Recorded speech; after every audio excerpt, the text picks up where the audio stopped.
impormasyon na lumabas na yung aming warrant of arrest. Nakakalungkot po, parang wala yatang due process. Pero gano'n pa man, haharapin ko to na walang takot. At alam kong hindi ako papabayaan ng Diyos dahil wala po akong kasalanan dito. Hilingin ko lang,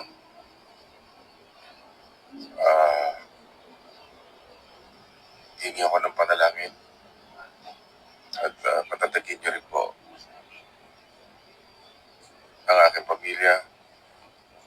So ito yung mensahe ni former Senator Bong Revilla sa isang video sa kanyang FB page kung saan ay nakatanggap siya ng warrant of arrest at sumuko kalaunan at ngayon kulong muli si Bong Revilla sa kasong malversation kaugnay sa Ghost Flood Control project dyan sa Pandi, Bulacan.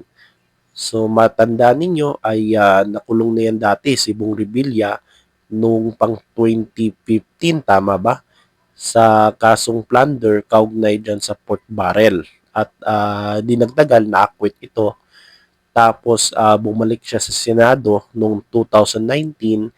Tapos noong 2025 ay tumakbo itong re-electionist pero natalo si Bong Revilla. So talagang hindi talaga nadala itong si Bong Revilla at hindi talaga nagbago, no? So yun, no? Kulong muli si Bong Revilla. Sayang talaga no? Ang pagkakataon, no? Bong Revilla.